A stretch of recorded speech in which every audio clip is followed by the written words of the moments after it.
Jean, chapitre 19. Alors Pilate ordonna de prendre Jésus et de le fouetter. Les soldats tressèrent une couronne d'épines qu'ils posèrent sur sa tête et lui mirent un manteau de couleur pourpre. Puis, s'approchant de lui, ils disaient « Salut, roi des Juifs !» et ils lui donnaient des gifles. Pilate sortit de nouveau et dit aux Juifs « Voilà, je vous l'amène dehors afin que vous sachiez que je ne trouve en lui aucun motif de le condamner. » Jésus sortit donc, portant la couronne d'épines et le manteau de couleur pourpre. Pilate leur dit « Voici l'homme. » Lorsque les chefs des prêtres et les gardes le virent, ils s'écrièrent « Crucifie-le! Crucifie-le » Pilate leur dit « Prenez-le vous-même et crucifiez-le, car pour ma part, je ne trouve en lui aucun motif de le condamner. » Les Juifs lui répondirent « Nous avons une loi et, d'après notre loi, il doit mourir parce qu'il s'est fait fils de Dieu. » Quand il entendit cette parole, Pilate eut très peur. Il rentra dans le prétoire et dit à Jésus « D'où es-tu » Mais Jésus ne lui donna aucune réponse. Pilate lui dit « C'est à moi que tu refuses de parler ? Ne sais-tu pas que j'ai le pouvoir de te relâcher et que j'ai le pouvoir de te crucifier ?»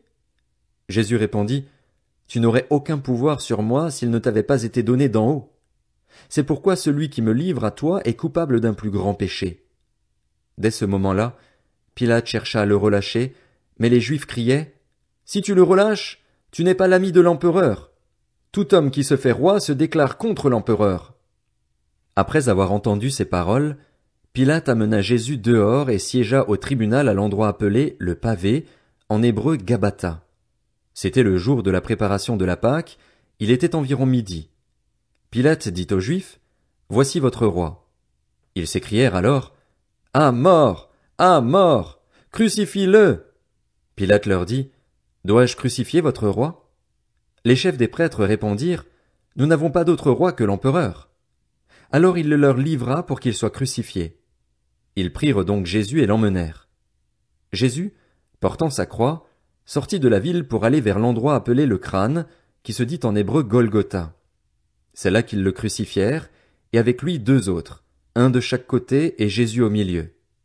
Pilate rédigea aussi un écriteau qu'il plaça sur la croix. Il y était écrit « Jésus de Nazareth, le roi des Juifs ». Beaucoup de Juifs lurent cette inscription parce que l'endroit où Jésus fut crucifié était près de la ville. Elle était écrite en hébreu, en grec et en latin. Les chefs des prêtres des Juifs dirent à Pilate « N'écris pas « le roi des Juifs », mais plutôt « cet homme a dit « Je suis le roi des Juifs ». Pilate répondit « Ce que j'ai écrit, je l'ai écrit ». Après avoir crucifié Jésus, les soldats prirent ses vêtements et en firent 4 parts, une pour chaque soldat. Ils prirent aussi sa tunique, qui était sans couture, d'une seule pièce depuis le haut jusqu'en bas.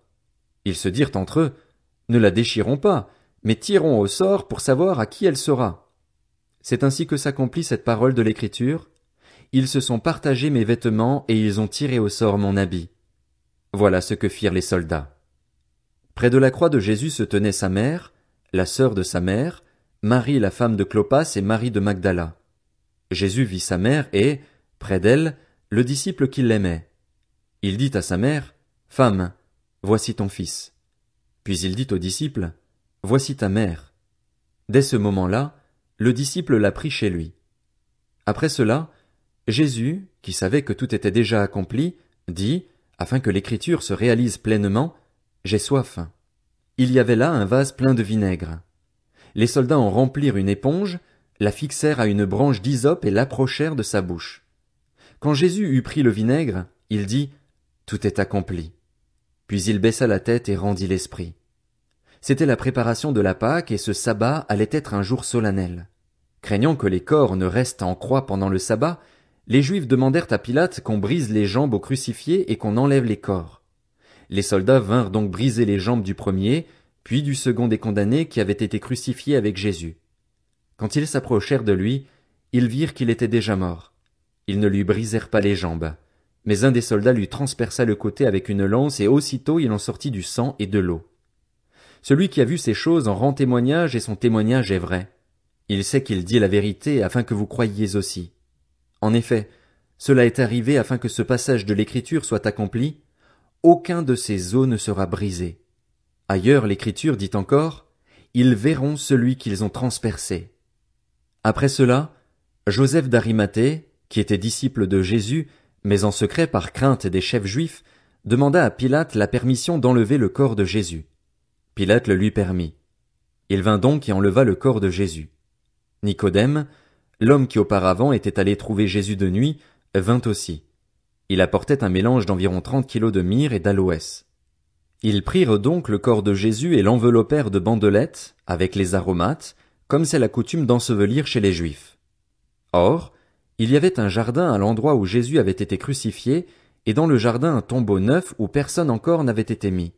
Ce fut là qu'ils déposèrent Jésus parce que c'était la préparation de la Pâque des Juifs et que le tombeau était proche.